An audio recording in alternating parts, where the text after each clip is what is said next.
মণ্ডপ থেকে সোজা যাচ্ছি যেখানে খাওয়া দাওয়ার ব্যবস্থা হয়েছে ওই কাবাব বাড়ি। তো চারদিকে ধান ক্ষেত, খুবই সুন্দর গ্রামের যে পরিবেশটা হয় খুবই সুন্দর, আমরা খুব এনজয় করছি।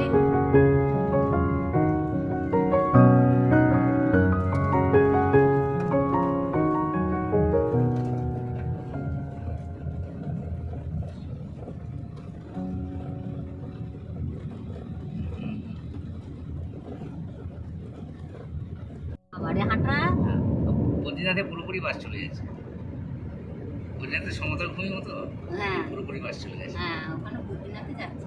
আমি কেদার, বদ্রী, গহুম, তারপরে যমুনোত্রী, যমুনার উৎস, গঙ্গার উৎস সবই দেখেছি। এটা একটা সাধু বাবার আশ্রম, খুবই জাগ্রত সাধু বাবা। ওইদিকেও একটা আশ্রম রয়েছে, খুব সুন্দর। একটা বট গাছের শিকড় থেকে অনেকগুলো গাছ হয়েছে। উনি ছিলেন হ্যাঁ, গম্ভীরা বাবা। কুম্ভীরা বাবা, হ্যাঁ, শান্তিপুরে শান্তিনিকেতনে। আচ্ছা, বিনয় ভবনে ওনার আশ্রম আছে। বিনয় ভবনে আশ্রম আছে, ওখান থেকে উনি এখানে এসেছিলেন। আচ্ছা। এসে এখানে আশ্রম করেছিলেন।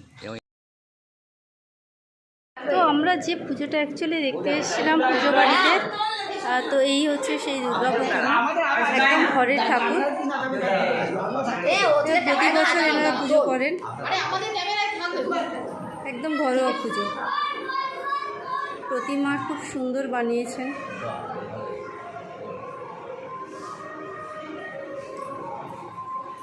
এবার বাড়িতে নিয়ে যাবি তো?